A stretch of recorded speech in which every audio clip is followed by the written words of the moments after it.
I never thought sharing a sleeping bag with her would feel like stepping off a cliff I'd been circling for years.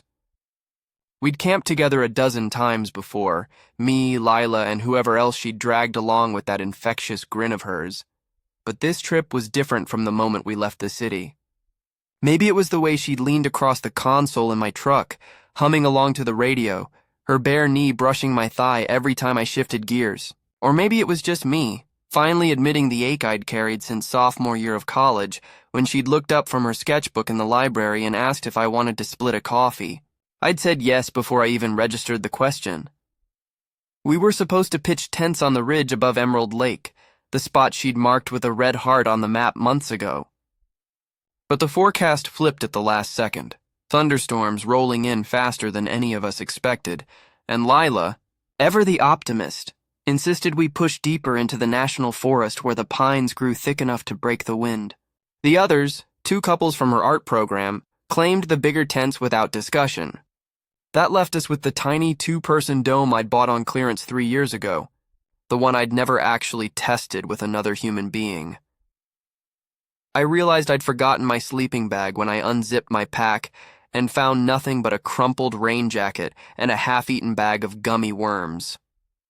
Lila laughed when I told her, not cruel, just that bright, startled sound she makes when the universe hands her another ridiculous story to illustrate later. "Guess you're stuck with me, Milo," she said, shrugging like it was decided by the weather itself. She was already kneeling by the fire ring, coaxing damp kindling into flame, the glow catching the freckles across her nose. I busied myself with tent poles so she wouldn't see my hands tremble. Sharing a sleeping bag with my best friend, the girl I'd been quietly in love with since she taught me how to identify constellations using only a laser pointer and too much cheap wine, wasn't on my wilderness bingo card. I stole glances at her while she stirred rehydrated pad thai with a spork, the firelight painting gold in her dark curls. She caught me once, lifted an eyebrow. "You okay over there, Space Cadet?" "Just starving," I lied, accepting the tin cup she offered. She nodded, satisfied, and went back to teasing Marco about his fear of raccoons. Night dropped like a curtain. The others disappeared into their nylon palaces, voices fading to murmurs and zippers. Lila banked the fire, then ducked into the tent ahead of me, the beam of her headlamp slicing through the dark. I heard the rustle of fabric, the soft exhale as she settled. When I crawled in after her, she lifted the edge of her bag without looking up. "Plenty of room if you don't mind elbows," she said.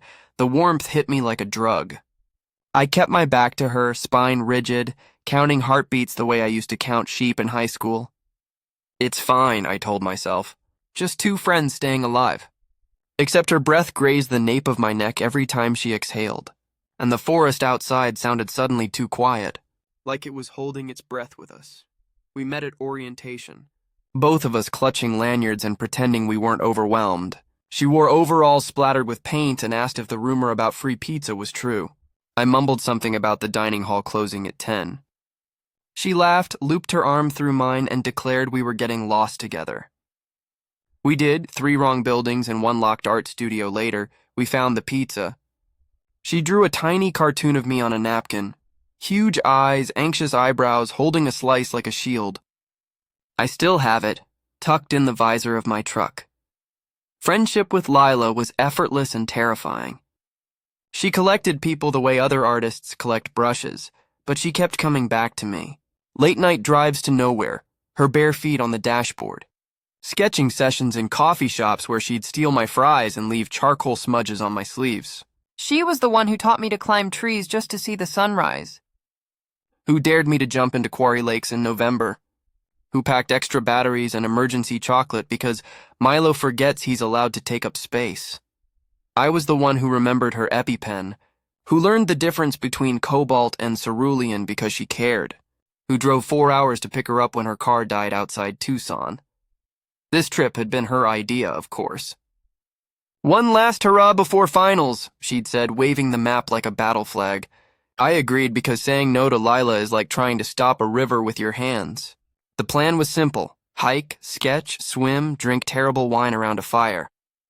Naturally, the sky cracked open 20 minutes after we reached the trailhead. Rain hammered the windshield while we sat in my truck, wipers losing the fight.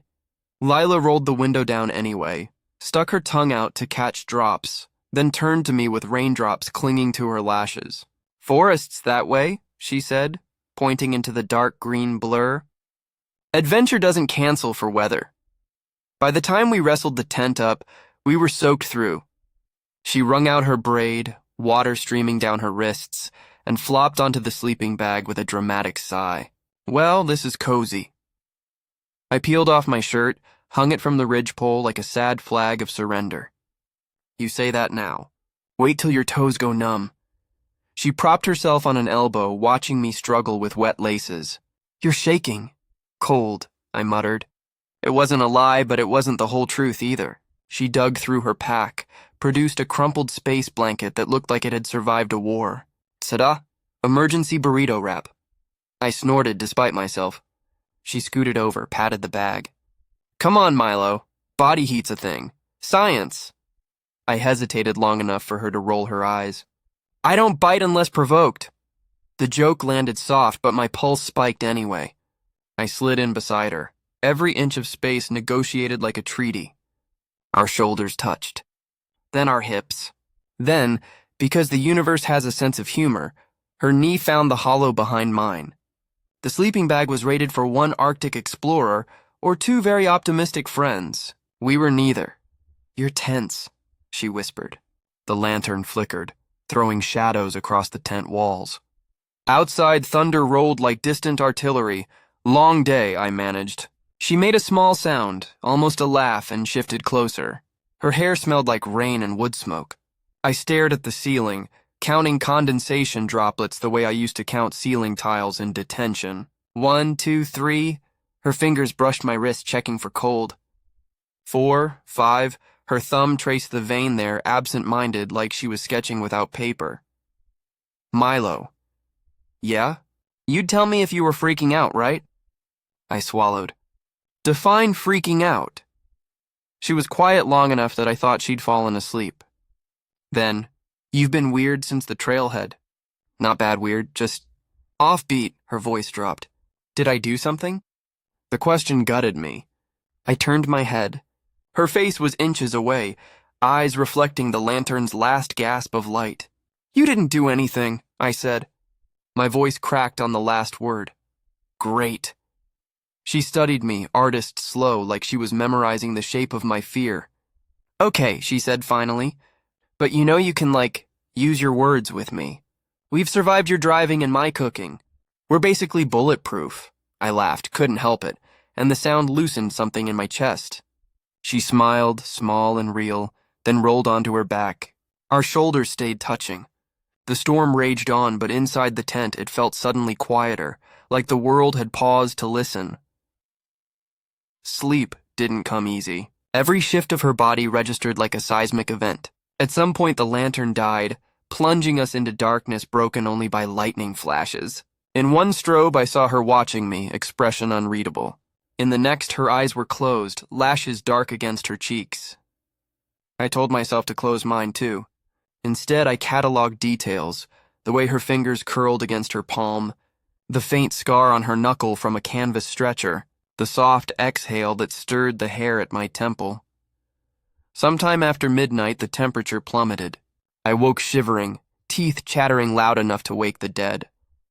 Lila stirred, mumbled something incoherent, then, without opening her eyes, hooked an arm across my waist and tugged me closer. My brain short-circuited.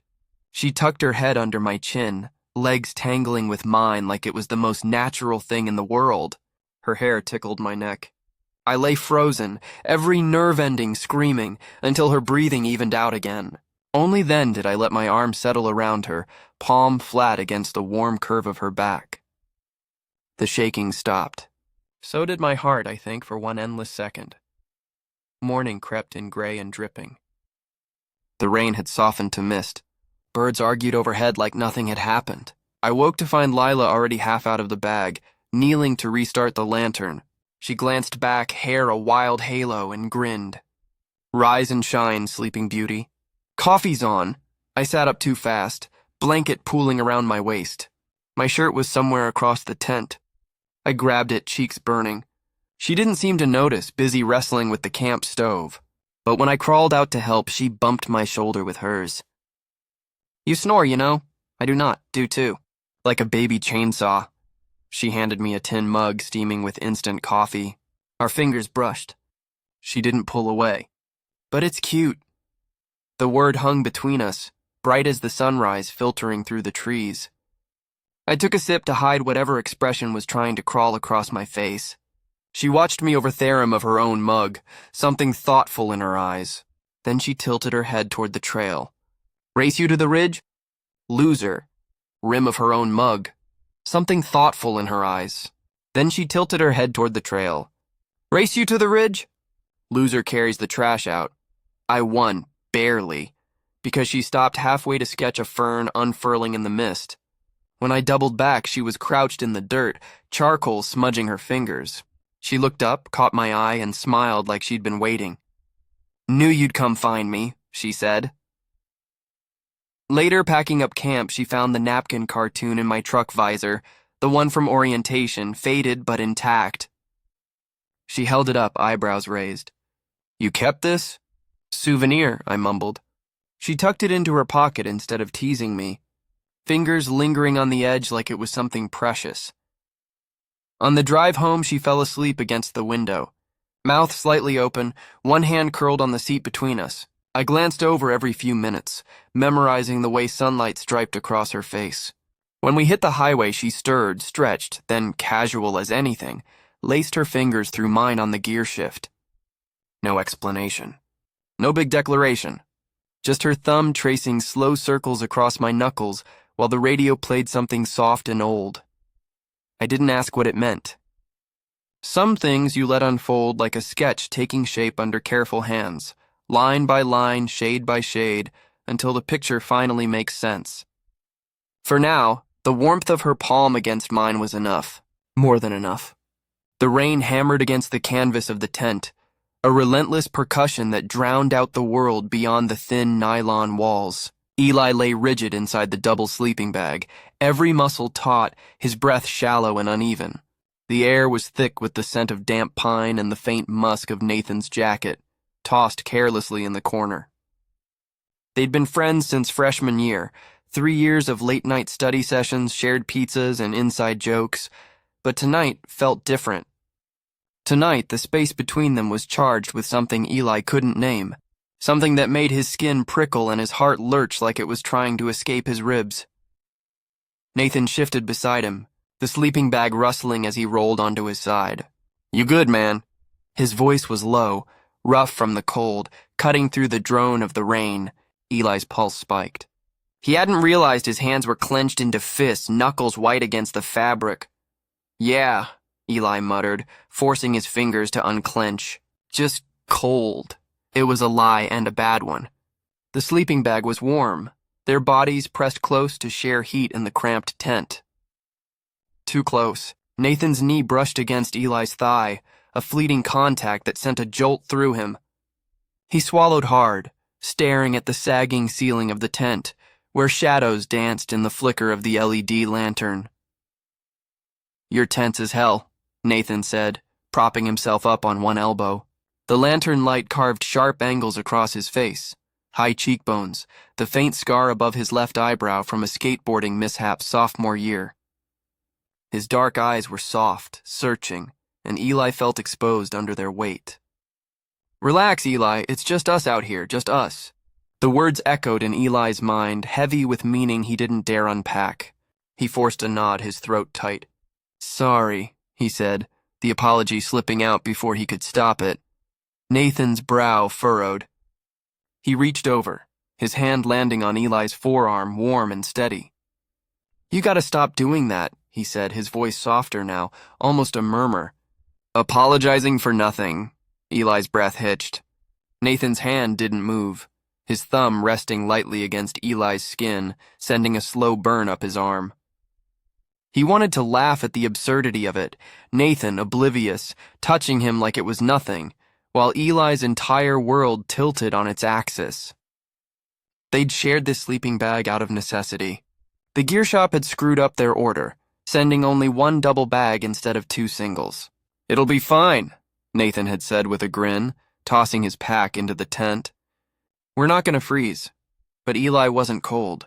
He was burning, every nerve alight with the proximity of Nathan's body, the faint cedar and soap scent of him, the way his breath stirred the air near Eli's ear. He turned his head just enough to catch Nathan's gaze. The lantern cast a warm glow, painting gold across Nathan's face, and for a moment Eli swore he saw something flicker in those eyes, something raw, unguarded. But then Nathan blinked, and the moment was gone. "Get some sleep," Nathan said, rolling onto his back with a sigh. "We've got that ridge trail tomorrow." "You'll hate me if you're wiped out." Eli didn't answer. He turned away, pressing his face into the sleeping bag's flannel lining, willing his heart to slow. The rain was a steady thrum, a lullaby he couldn't surrender to. Sleep was impossible, not with Nathan's warmth seeping into his side, not with the ghost of that touch lingering on his arm like a brand. They'd been planning this trip for weeks. A weekend escape to the Olympic Peninsula before finals swallowed them whole. Eli had been the one to suggest it, desperate for a break from the library's fluorescent lights and the endless grind of biochem notes. Nathan, ever the adventurer, had jumped at the idea, mapping out trails and packing enough gear for a month. "You need to get out of your head, Eli," he'd said, tossing a protein bar into Eli's lap during a study break. "Live a little." Eli had always been the cautious one, the planner, the guy who triple-checked his work and apologized for taking up space. Nathan was the opposite. Fearless, impulsive, the kind of person who could charm a room full of strangers or summit a trail without breaking a sweat. They balanced each other, or so Eli told himself. But lately the balance felt precarious, like a tightrope swaying over a chasm. It hadn't always been like this. Freshman year, Eli had been too busy surviving Orgo to notice the way Nathan's laugh made his chest tighten, or how his casual touches, a clap on the shoulder, a playful shove, lingered longer than they should. But sometime over the past year, the feelings had crept up on him, insidious and undeniable. He'd tried to bury them, to chalk it up to admiration, to friendship. Nathan was touchy with everyone, his teammates on the ultimate frisbee team, his lab partner, even the barista at the campus coffee shop. It didn't mean anything, except tonight it felt like it did. Hours passed, or maybe minutes. Time was slippery in the dark. Eli lay awake, replaying every moment of the evening. The way Nathan had slung an arm around his shoulders at the trailhead, laughing as Eli stumbled over a root. The way he'd handed Eli a mug of terrible instant coffee by the campfire, their fingers brushing for a split second. The way he'd looked at Eli when they'd crawled into the tent, his smile soft and unreadable. Eli shifted, trying to ease the ache in his shoulder. The movement stirred Nathan, who groaned softly, his hand reaching out in the dark. His palm landed on Eli's hip, warm and heavy. Fingers splayed across the fabric of Eli's sweatpants. "You awake?" Nathan mumbled, his voice thick with sleep. Eli froze, every nerve sparking. "Yeah," he whispered, barely trusting his voice. Nathan didn't move his hand. It stayed there, a quiet anchor, and Eli's heart pounded so loudly he was sure Nathan could hear it. "Can't sleep?" Nathan asked, his breath warm against the back of Eli's neck. "Guess not." A pause, heavy and electric. The rain softened to a drizzle, the tent a cocoon of sound and shadow. "You cold?" Nathan asked after a moment. "No," Eli said, then hesitated. The truth clawed at him, desperate to break free. "Just thinking." Nathan's fingers twitched against Eli's hip, a subtle pressure. "About what?" Eli's throat tightened. He could turn around, meet massive eyes, say it, spill the words he'd rehearsed in his head 1,000 times, then buried just as quickly. "I'm in love with you." "I've been in love with you for years." But the fear was a vice squeezing his chest. What if it ruined everything? What if Nathan laughed, or worse, pulled away, their friendship fractured beyond repair? Nathan shifted, his hand slipping away as he rolled onto his back. "If you need space, just say so," he murmured, his voice drowsy. "I can scoot over." "No," Eli said quickly, too quickly. "It's fine. I'm fine." Silence settled again, broken only by the drip of water from the tent's seams. Eli clenched his fists inside the sleeping bag, the fabric straining under his grip. He couldn't keep doing this, carrying this secret like a stone in his chest, letting it weigh him down. He took a breath, then another, the words burning on his tongue. Nathan? His voice cracked, louder than he meant. Nathan stirred, turning his head. Yeah? Eli's heart was a drumbeat, relentless. When you said I apologize for nothing, what did you mean? Nathan blinked, squinting in the dim light. I don't know, you just do it all the time. Like you're scared of taking up space or something. He paused, his voice softening. You don't need to. Not with me. Eli's chest ached, the air thin and sharp. You don't think I should? No, Nathan said, firm but gentle. Never with me. The words hung between them, a bridge Eli could cross or burn. He stared at the tent ceiling, shadows twisting in the lantern's glow. His hands trembled and he curled them into fists to hide it. There's something I need to tell you, he said, his voice barely audible. Nathan rolled onto his side, facing him fully now. His eyes were wide, alert, cutting through the dark. Okay, he said, simple and steady. Eli licked his lips, his mouth dry. I'm not good at this. Talking about feelings. Nathan's lips quirked, a faint smile. No kidding. Eli tried to laugh, but it came out strangled. He met Nathan's gaze, the weight of it grounding him, terrifying him. I'm scared, he admitted, the words scraping his throat raw. Scared of messing this up, of saying something I can't take back. Nathan's expression softened. His hand moved, slow and deliberate, fingers brushing Eli's where they rested on the sleeping bag. The touch was light, electric, a spark that raced up Eli's spine. You won't, Nathan whispered. Just say it. Eli's breath shook. The words fought their way out, clumsy and desperate. I think I'm in love with you, he said, voice breaking. I've been in love with you for, God, I don't even know how long. The confession cracked the air open, sharp and fragile, like ice breaking on a frozen lake. Nathan's eyes widened, his lips parting in a silent gasp. For a moment there was nothing. No sound, no movement, just the rain and the wild thrum of Eli's pulse. Panic surged, hot and bitter. I'm sorry, Eli blurted, starting to turn away. I shouldn't. Nathan's hand shot out, catching Eli's wrist before he could retreat. His grip was firm, unyielding. Don't, he said, his voice rough, almost pleading. Don't apologize. Eli stared at him, his breath caught somewhere between dread and hope. Nathan's eyes were fierce, unguarded, a storm of emotions Eli couldn't parse. You mean it? Nathan asked, his voice low, barely more than a breath. Eli swallowed, nodding. Yeah, I mean it. The world held its breath. Then Nathan moved, closing the distance in a heartbeat. His lips crashed against Eli's, warm and urgent, tasting of coffee and rain. Eli's eyes fluttered shut, his hands finding Nathan's show. Lips crashed against Eli's, warm and urgent, tasting of coffee and rain.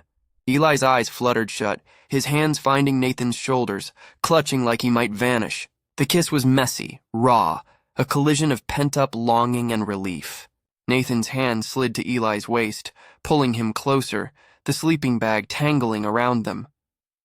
When they broke apart, Nathan's forehead rested against Eli's, his breath ragged.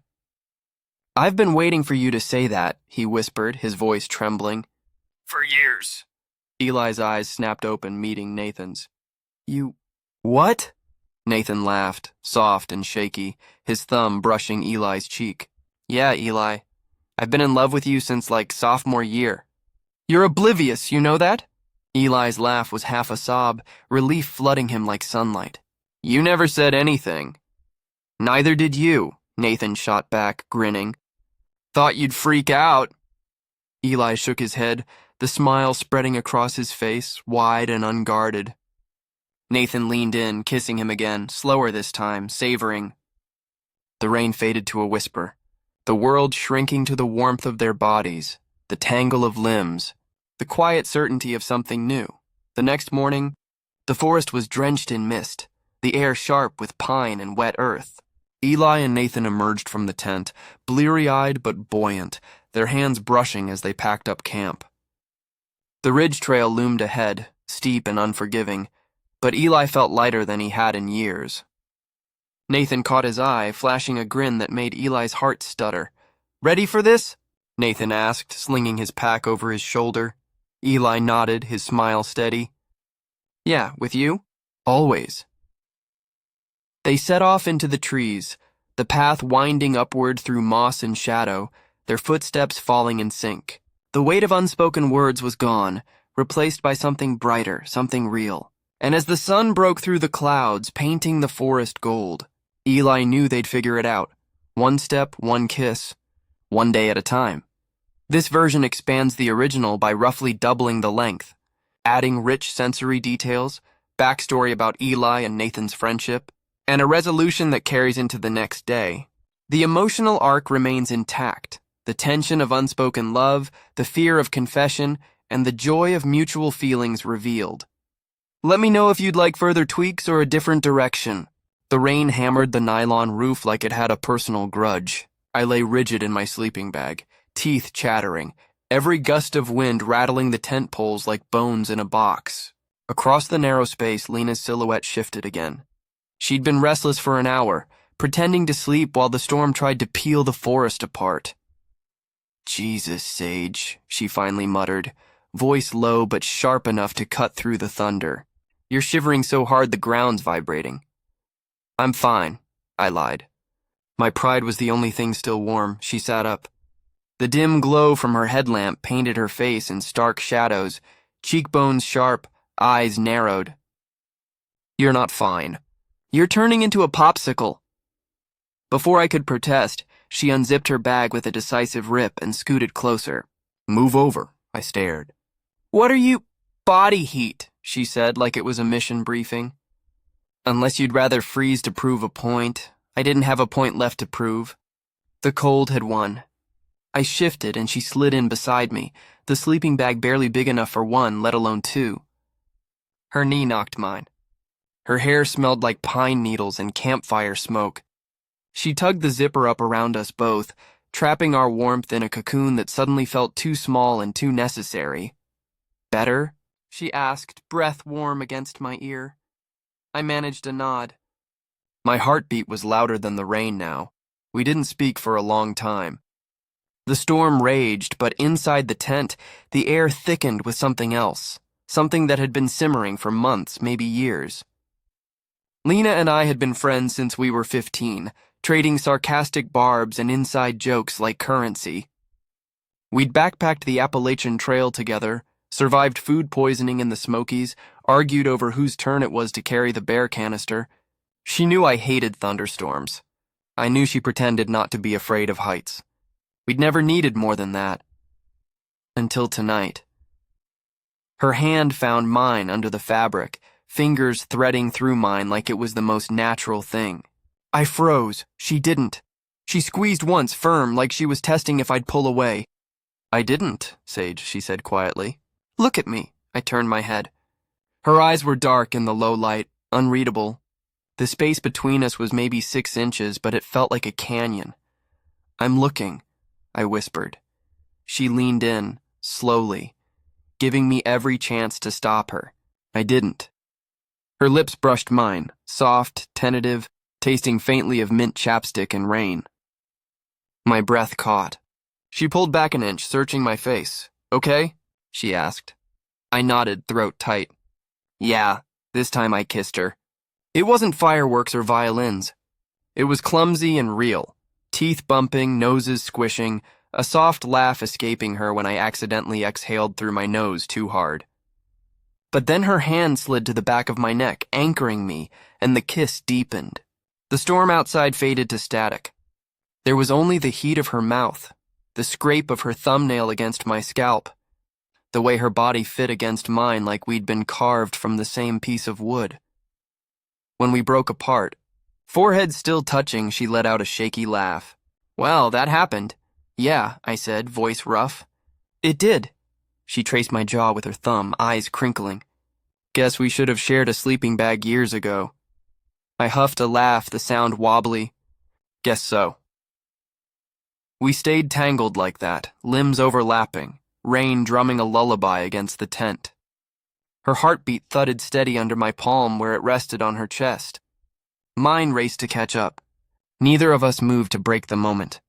Speaking too loud felt dangerous, like it might scare the fragile thing blooming between us back into hiding. Eventually, she pulled back just enough to study my face. "You okay?" I nodded, cheeks burning. More than. A slow grin spread across her face. Smug, soft, devastating. "You sure? You look kinda wrecked." I shoved her shoulder lightly. "I'm processing." "Processing," she echoed, chuckling. "That's what the kids are calling it?" "Shut up." But I was smiling. Couldn't help it. Her laugh was different now. Less guarded, like she'd dropped a shield I hadn't realized she carried. "Hey," she said, brushing hair from my forehead. "You have no idea how long I've wanted to do that." My breath hitched. "Do what?" "Kiss you. Touch you." "Stop pretending I didn't want to." Her voice was steady, but her eyes flickered with something vulnerable. "I thought I'd fucked everything up by waiting." "You didn't," I said quickly. "I was scared too. Thought you'd laugh if I tried." She shook her head, thumb tracing my cheekbone. "Never." The rain softened to a whisper. I leaned into her touch, eyes closing. "So what happens now?" She was quiet for a beat. "We figure it out, together." I swallowed hard. "Together?" The word tasted like promise. "You make it sound simple," I said, half smiling. She shrugged, arm sliding around my waist. "Maybe it is. Maybe we were the ones complicating it." I laughed, the sound shaky but true. "You think you've got it all solved?" "Not all of it." She tugged me closer, warmth seeping into my bones. "But I'm not letting you freeze out here, Sage. That's non-negotiable." I nestled against her, head on her chest. Her heartbeat was a metronome, steady, alive. "You're just using this as an excuse to grope me." Caught me. Her hands traced lazy spirals down my back. Zero regrets. The tension melted with every circle of her fingers. I closed my eyes, letting her rhythm lull me. Outside, the storm surrendered to silence. After a while, her voice came low, cautious. "This doesn't have to change anything. I mean, it will, but it doesn't have to ruin us." I lifted my head. "What do you mean?" "I don't want you waking up tomorrow thinking this was a fluke. A one-time thing because of the storm." She scratched her neck, suddenly unsure. "Because it's not." "Not for me." The words landed heavy and warm in my chest. I bit my lip. "Not for me either." Relief softened her features. She pressed a lingering kiss to my forehead. "Good." We talked then, hushed, meandering. About the time we got lost near Klingman's Dome and argued for 3 hours over a map. About how she used to steal my hoodies in college because they smelled like me. About nothing. About everything. The kind of conversation that didn't need a destination. When the rain stopped entirely, the forest held its breath. We didn't move. I drifted off to the rise and fall of her chest, her arm an anchor around my waist. Morning crept in slow, sunlight filtering through the tent in pale gold. I woke still wrapped in her hand splayed across my stomach like it belonged there. For a moment I didn't breathe, afraid to shatter it. Then she stirred, grip tightening. "Morning," she mumbled, voice gravelly. "Morning," I whispered. Her eyes cracked open, squinting. "Tell me I didn't dream that." I shook my head, grinning. "Only if I did too." She exhaled, something like relief, and pressed her forehead to mine. "Good. Don't want it to be." We lingered in the quiet, tangled in the aftermath. Outside, the world smelled of wet pine and possibility. Eventually, she stretched with a groan. "Guess we should move." "Probably," I said, not moving.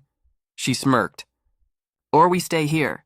Pretend the trail doesn't exist." Tempting, but we both knew better. We unzipped the bag, cold air rushing in. I shivered, reaching for my jacket, and she caught my hand. Fingers laced through mine, deliberate. I looked down, then up. Her eyes were soft, unguarded. "We good?" she asked. "Yeah," I said, squeezing.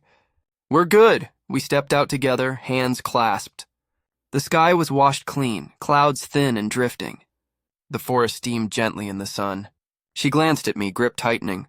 "So what now?" I asked, breathing deep. She smiled, small and sure. "We keep going. Together." "Together," I echoed.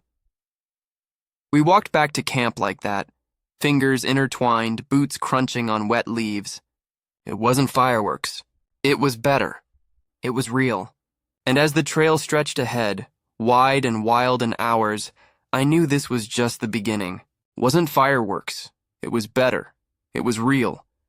And as the trail stretched ahead, wide and wild in hours, I knew this was just the beginning.